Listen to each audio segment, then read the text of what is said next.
السلام علیکم۔ Supreme court سے میں ہوں ابرار حسین استوری۔ اور ناظرین، آج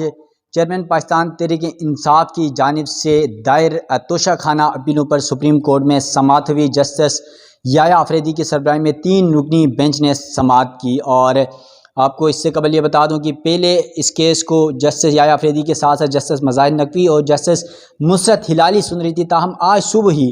اس بینچ کو تبدیل کر دیا گیا اور جسٹس مظاہر نقوی کی مصروفیات کی وجہ سے ان کی جگہ جسٹس سید حسن اظہر رضوی کو بینچ میں شامل کیا گیا۔ اور آج سپریم کورٹ نے یہاں پر جو پاکستان تحریک انصاف کی درخواستیں تھیں وہ یہاں سے نمٹا دی ہے سپریم کورٹ سے۔ تو آج کی سماعت میں ہمارے ساتھ موجود ہیں صحافی ہیں، نیو ٹی وی سے وابستہ ہیں، اور سید بلوچ صاحب، ان سے جاننے کی کوشش کرتے ہیں۔ کمرے عدالت میں یہ موجود تھے۔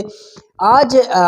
لگ یہ رہا تھا کہ صبح بھی ہم یہی سمجھ رہے تھے کہ آج واقع درخواستیں غیر مؤثر ہو جائیں گی، کیونکہ ہائی کورٹ میں معاملہ چل رہا ہے اور ہائی کورٹ میں کیس سنا گیا، فیصلہ محفوظ ہے۔ تو آج سماعت کی ہیئرنگ کے درمیان کیا ہوا، ذرا ہمارے ناظرین کو بتائے گا۔ بہت شکریہ ابرار استوری صاحب۔ دیکھیں، باتیں تو یہی کی جا رہی تھی کہ شاید یہ درخواستیں غیر مؤثر ہو چکی ہیں، لیکن یہ درخواستیں غیر مؤثر ہوئی نہیں ہیں۔ اس کی وجہ یہ ہے کہ آپ کو یاد ہوگا گزشتہ ماہ جب چیئرمین پی ٹی آئی کی جانب سے اسلام آباد ہائی کورٹ کے ہی ایک فیصلے کو چیلنج کیا گیا تھا، جس میں ہائی کورٹ نے ٹرائل کورٹ کو یہ کہا تھا کہ ٹرائل کورٹ 1 ہفتے کے اندر اندر یہ اس توشہ خانہ کا ٹرائل مکمل کرے۔ ساتھ انہوں نے کچھ کنڈیشنز، کچھ سوالات بھی رکھے تھے کہ ان سوالات کو مد نظر رکھتے ہوئے ٹرائل کورٹ یہ جو کارروائی ہے یہ اپنی 1 ہفتے کے اندر مکمل کرے۔ اب اس جو آرڈر تھا ہائی کورٹ کا، اس کو چیئرمین پی ٹی آئی نے سپریم کورٹ میں چیلنج کیا۔ سپریم کورٹ میں جب تقریباً کوئی 2 ہفتے کے بعد اس کیس کی سماعت ہوئی تو اس میں پھر سپریم کورٹ نے بھی یہ تسلیم کیا تھا چیئرمین پی ٹی آئی کے اس موقف کو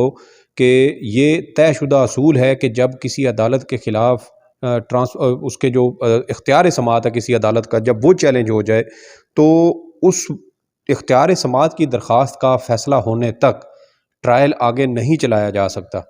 یہ جسٹس یحییٰ آفریدی کی سربراہی میں 3 رکنی بینچ نے یہ بات، کمرہ عدالت میں ہم موجود تھے اس وقت، انہوں نے یہ اس چیز کو تسلیم کیا، اور اسی بنیاد پر پھر سپریم کورٹ نے اسلام آباد ہائی کورٹ کو یہ حکم جاری کیا تھا کہ اسلام آباد ہائی کورٹ ٹرانسفر اپلیکیشن اور جو اختیار سماعت کی درخواستیں ہیں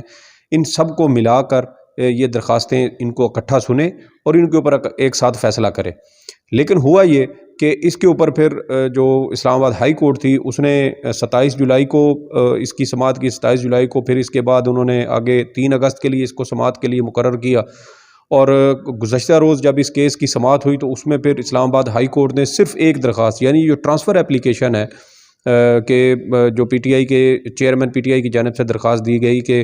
میرا مقدمہ جج ہمایوں دلاور کی بجائے کسی دوسری عدالت کے سامنے مقرر کیا جائے، کیونکہ پی ٹی آئی کے کچھ تحفظات ہیں۔ آپ کو یاد ہوگا کہ ان کے کچھ سکرین شاٹس وائرل ہوئے جس میں چیئرمین پی ٹی آئی کے حوالے سے کچھ تضحیک امیز قسم کی پوسٹیں کی گئی تھیں، اور وہ پوسٹیں بعد میں ڈیلیٹ کر دی گئی۔ ہمارے بہت سارے صحافی دوستوں نے بھی وہ پوسٹیں خود اپنی آنکھوں سے دیکھیں، لیکن وہ اکاؤنٹ لاک ہوا، لاک ہونے کے بعد وہ پوسٹیں ڈیلیٹ کر دی گئیں۔ ایف آئی اے کی جانب سے ایک انتہائی بھونڈی قسم کی رپورٹ تیار کی گئی کہ چونکہ اس کا ان پوسٹوں کا ہمیں یو آر ایل نہیں دیا گیا، اس وجہ سے ہم ان کی تصدیق نہیں کر سکتے۔ جو طریقہ کار فیس بک کی جانب سے دیا گیا ہے کہ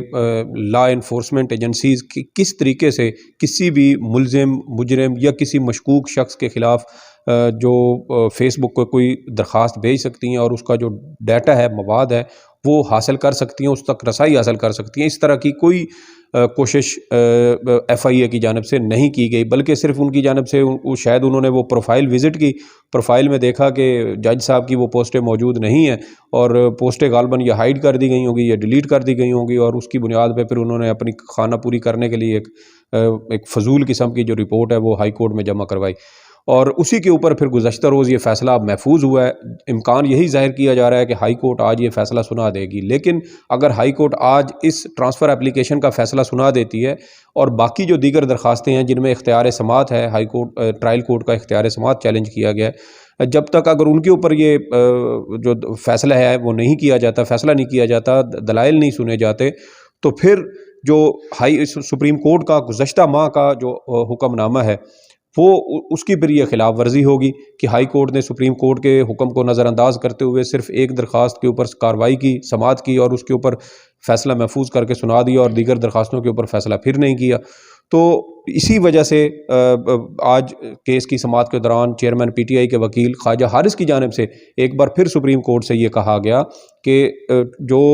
ٹرانسفر کی ہماری اپلیکیشن ہے اس کے اوپر تو فیصلہ محفوظ ہو چکا ہے، ہائی کورٹ ممکنہ طور پہ آج وہ فیصلہ سنا بھی سکتی ہے، لیکن جو ہماری دیگر درخواستیں ہیں جس میں جو ابھی تک ہمارے کوئی میرٹ کے اوپر دلائل نہیں ہوئے، کوئی جو اختیار سماعت ہے اس کے اوپر ہمارے دلائل نہیں ہوئے، تو ان کے اوپر ان حوالے سے بھی سپریم کورٹ جو ہے وہ اپنا حکم نامہ جاری کرے۔ تو اس کے اوپر پھر سپریم کورٹ نے یہ کہا کہ آپ کی جو ایک ریلیف ہے ٹرانسفر اپلیکیشن کے حوالے سے وہ تقریباً آپ کو مل چکا ہے، کیونکہ کیس کی سماعت کے دوران جو وکیل تھے الیکشن کمیشن کے امجد پرویز، ان کی جانب سے یہ ایک نقطہ اٹھایا گیا، انہوں نے جو کرمنل پروسیجر کوڈ ہے اس کے سیکشن 526 کی ذیلی شق 8 کا حوالہ دیتے ہوئے یہ کہا کہ اگر کسی عدالت کے جہاں پر یہ ٹرائل چل رہا ہو کسی قسم کا، اور اس ٹرائل کے خلاف کوئی درخواست ٹرانسفر اپلیکیشن آ جاتی ہے، کوئی فریق یہ درخواست دائر کرتا ہے کہ یہ مقدمہ اس جج کی بجائے کسی دوسری جج کے سامنے سماعت کے لیے مقرر کیا جائے، تو جب تک پھر اس درخواست کے اوپر فیصلہ نہیں ہو جاتا تو ٹرائل کورٹ اپنا کوئی حتمی فیصلہ نہیں جاری کر سکتی، یعنی ٹرائل کورٹ ٹرائل تو جاری رکھے گی، جیسے کہ ابھی توشہ خانہ کیس میں جج ہمایوں دلاور ہیں، وہ ٹرائل تو جاری رکھیں گے کہ کہیں گے جی کہ اس کے اوپر جو کاروائی ہے، جو شواہد ہیں، جو ریکارڈ ہے، وہ سارا آپ عدالت میں پیش کریں، لیکن وہ اس کے اوپر پھر وہ بھی فیصلہ محفوظ کر لیں گے، فیصلہ محفوظ کر کے وہ بیٹھ جائیں گے، کیونکہ جب تک ہائی کورٹ فیصلہ نہیں سنائے گی تب تک وہ فیصلہ نہیں سنا سکتے، اور ہائی کورٹ ممکنہ طور پر یہ بھی کہہ سکتی ہے کہ یہ جو کیس ہے یہ کسی دوسرے جج کے سامنے منتقل کیا جاتا ہے، جب کسی دوسرے جج کے سامنے منتقل ہو جائے گا تو پھر دوبارہ سے ساری کارروائی کا آغاز ہوگا، کیونکہ اس کے اندر اب عمران خان کا حق دفاع بھی ختم کیا جا چکا ہے، تو جب آپ نے ایک ملزم کا حق دفاع ہی ختم کر دیا تو پھر آپ بے شک اس کو پھانسی چڑھا دیں، پھر پیچھے تو کوئی چیز نہیں رہ جاتی۔ تو اسی طرح کی کچھ جو نکات تھے وہ آج بھی خواجہ حارث کی جانب سے عدالت کے سامنے اٹھائے گئے، اور جو بنیادی چیز تھی اس میں وہ یہی تھی کہ ٹرانسفر اپلیکیشن جو ہے اس کے اوپر فیصلہ